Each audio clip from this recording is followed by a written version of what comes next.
Hi everyone, it's me. So today we are going to talk about what it was really like working in England. Now I get this question a lot from fellow expats. Hi, hello, I hear you. Get ready, I'm going to answer your question. But also for all the non-expats here, all the British people watching, because there's a lot of you, stick around. Stick around for all the trash talking, all the deets, all the details, all the juicy gossip, all the other things the children say that I don't know about because I am very out of touch. For those of you who don't know me, my name is Alanna and I'm a Canadian, but I lived and worked in England for the last 4 years. I'm temporarily back here in Ontario, Canada, but I'm trying to get back to England. Anyway, it's a long story. But I did work in England for 4 years and I wanted to sort of, I did work in England for 4 years and I wanted to sort of, why can't I say that? I want to share my experiences. Thank you. So without further ado, let's go.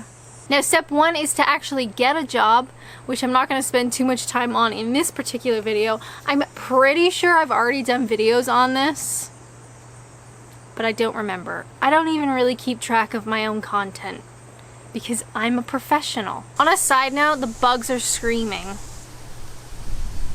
Just ignore that, please. Basically, I will say though, fellow expats, it is very difficult to get a job in another country because you don't have experience in that country. So just keep in mind that it's going to be very difficult to get a job in England unless you are moving to England because you've been sponsored by a company because you're real smart. All right, congratulations.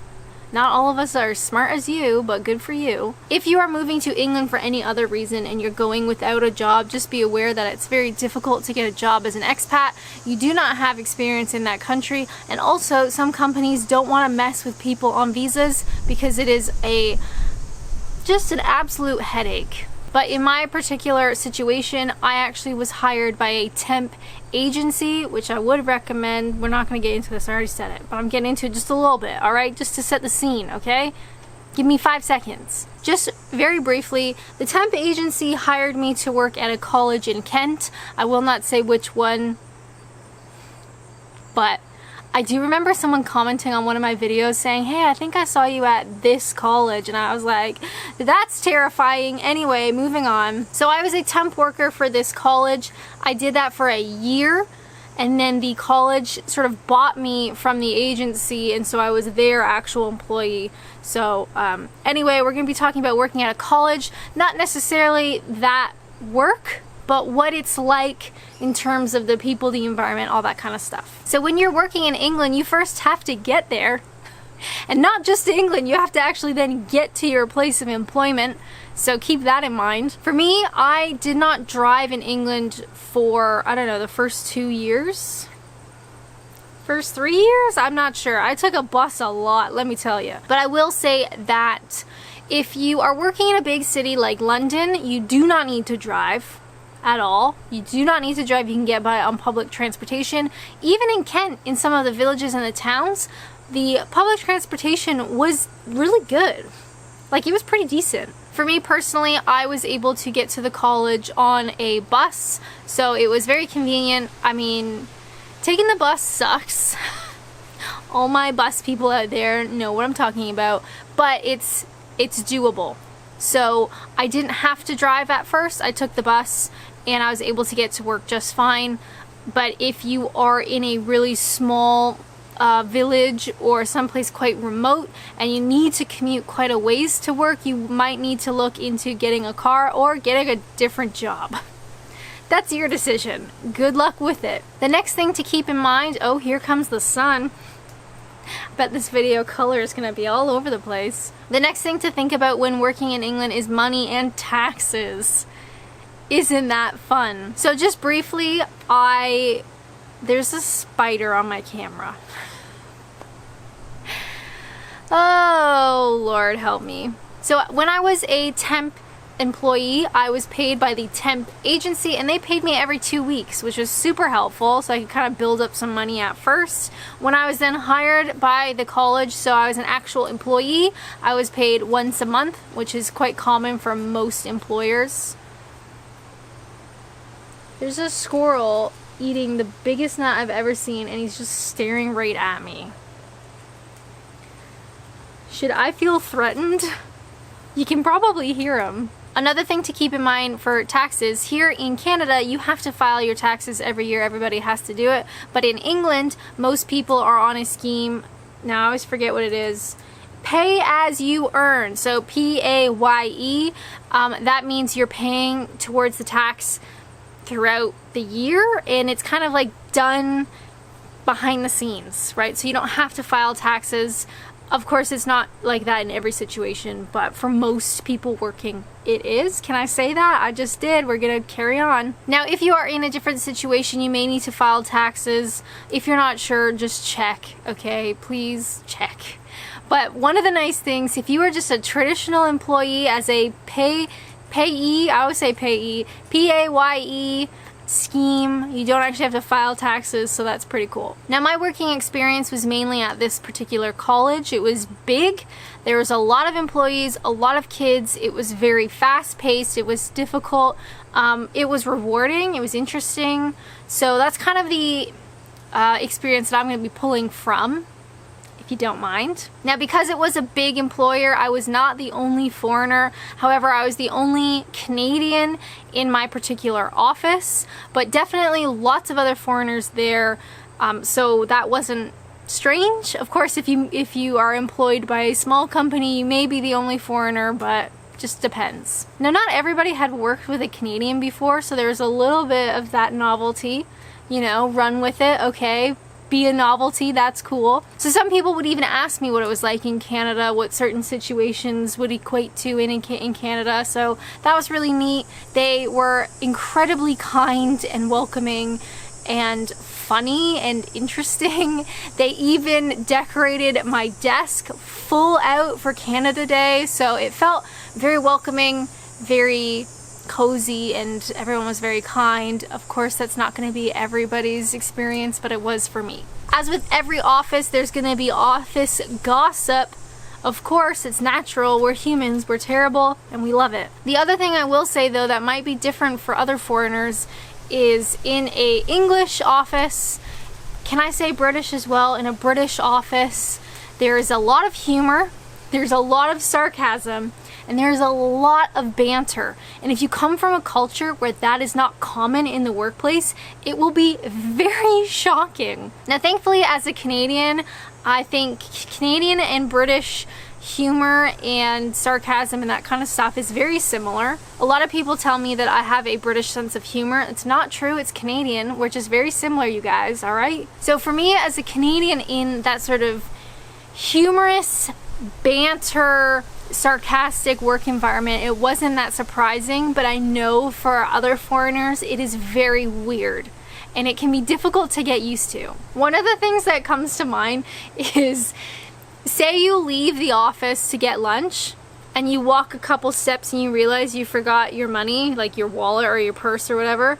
So you come back into the office and everybody's like, "Oh, back again already? That was quick." I don't know why that one comes to mind, but I remember hearing that literally every day. Banter can also be a little bit confusing because you will have, you know, bosses make fun of you, like drag you to your face in a way that is supposed to be well-meaning and funny and banterous. But if you're not used to that, it could be quite alarming and strange. But it is done from a place of humor and kindness. Not love, but you know what I mean. It's that sort of idea. But it could be really strange having your boss make fun of you to your face in front of everybody.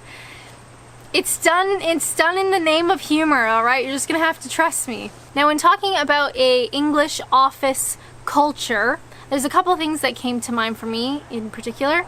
I'm gonna share them right now, if that's all right. A kitty, do you guys know what that is? I didn't. Never heard that word before, but it is a word. So a kitty is when like a collection pot goes around and people put money in, and that money is going to be used for a group of people. Okay, we have something similar in, you know, I think every country has something. I had never heard of it being referred to as a kitty before, but that's the thing. Maybe I was just ignorant. I don't know. Carrying on. So in my particular office, we would have a kitty for certain things.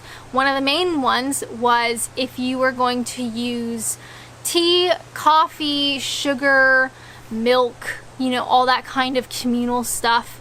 If you were going to use that in our office, it was expected that you would put money in the kitty. So it, you know, is fair. We would also have kitties if somebody was leaving. A kitty would go around. If it was someone's birthday, another kitty would go around. A lot of cats in this office. So anytime there was a situation where we needed to buy stuff for somebody, a kitty would go around, or communal items, that sort of stuff. Typically, if it was someone's birthday, the kitty would go around and that would go towards a card that everybody would sign, maybe a bottle of something, maybe some chocolates or some sweets, that kind of thing. Same if someone was leaving, depending on how long they had been there, that money would go towards gifts and a card and that kind of stuff towards that person for when they left, which is nice. Now, our office had a small kitchen attached to it, which isn't too uncommon, especially in a big environment like a college. So we had our office space, and then attached to it was a small kitchen. So we had like a tiny little fridge. We had a kettle, of course. You have to have a kettle at all times. There has to be a kettle nearby at all times. We also had a microwave and a toaster, you know, just the basics. And of course that was free to use for everybody in the office. If you were going to use the milk, the sugar, the tea bags, whatever, it was expected that you'd put some money towards that. It's not going to be the same for everybody, but that was what our office was like. Now, one of the things that was a little bit surprising, at least for this Canadian, oh, that's a nice breeze. Hold on. It's real hot here today. I don't know why I decided to film. It's too hot. And I said, girl, wouldn't it be a good day to film a YouTube video? And I said, sure, let's do it. And now I am covered in sweat. Another thing that was a bit surprising for me personally was, for us at least in England, Fridays we got to leave 30 minutes early. That's right, 30 minutes early on a Friday. And it was awesome. I don't know why more places don't do this, but it's shocking how we would get 30 minutes on a Friday to leave early, right? You get an extra 30 minutes, which is nothing really, but for some reason it felt so good to get out 30 minutes early. Every company should be doing this, you guys. Also, sometimes on Fridays our office would meet at the local pub, obviously, especially on a nice day. Sit in a pub garden, we'd go for a couple pints or many, and that was sort of a nice thing to do with your coworkers, even your boss maybe. But yeah, going down to the local pub, especially, we get to leave 30 minutes early, so it felt like a real treat, which is really kind of sad, but it was awesome. I also remember at the college we would have a Christmas party every year, which I think is fairly common in workplaces in England, if you're large enough at least. I mean, if you work for a small company, it's like 3 of you, maybe that'd be a bit weird. But we did have a Christmas party each year, which were wild, I'll say that much. Let's just say we went to a like hotel sort of banquet area. We specifically picked this one because there's dancing and there's free wine, and got there and they said, oh, actually the wine's not free. And I may or may not recall people throwing roast potatoes in anger.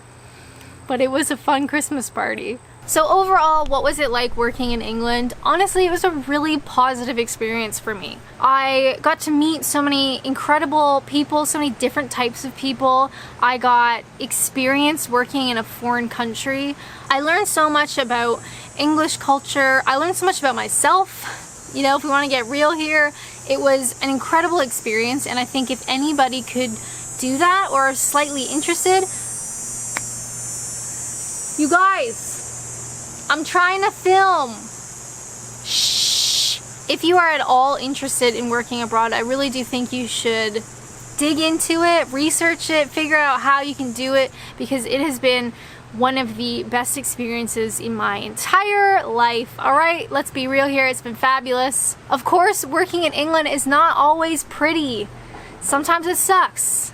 Sometimes you have terrible days, but I think that's gonna happen anywhere. I will just say though, I have so many horror stories of either missing the bus after work, or there's an accident in the traffic in England, especially in Kent where I was, can be really, really awful at rush hour. And I remember some instances where there would be an accident and my bus would be delayed, and I would wait literally for a bus for an hour, maybe even an hour and a half, and then have to take the bus home, and it would just crawl.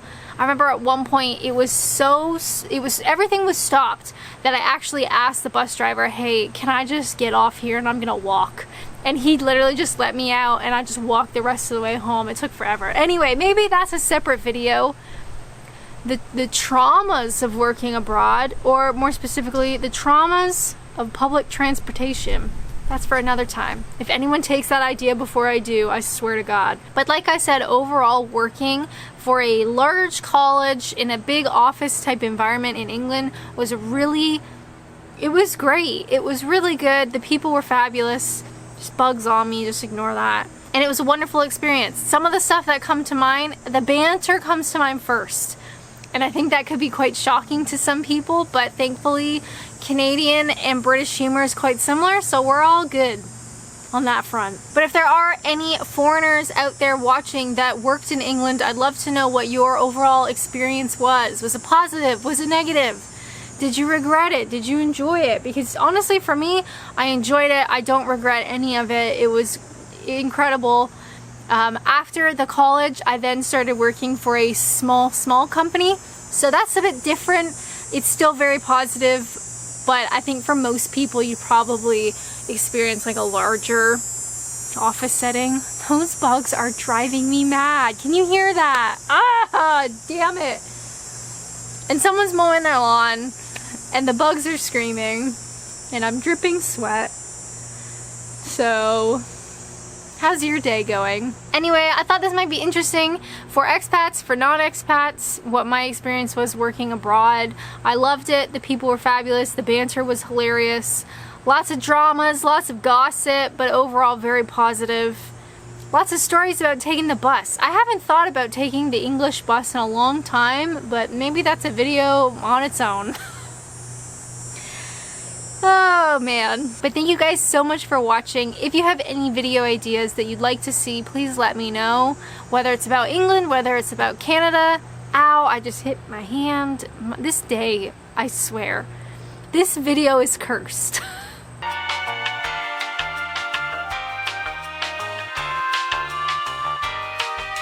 Alright, I'm gonna go before anything else bad happens. Fingers crossed, you guys. Can you imagine if all my footage gets corrupted or something? Or maybe I'm not even filming. That would be not surprising.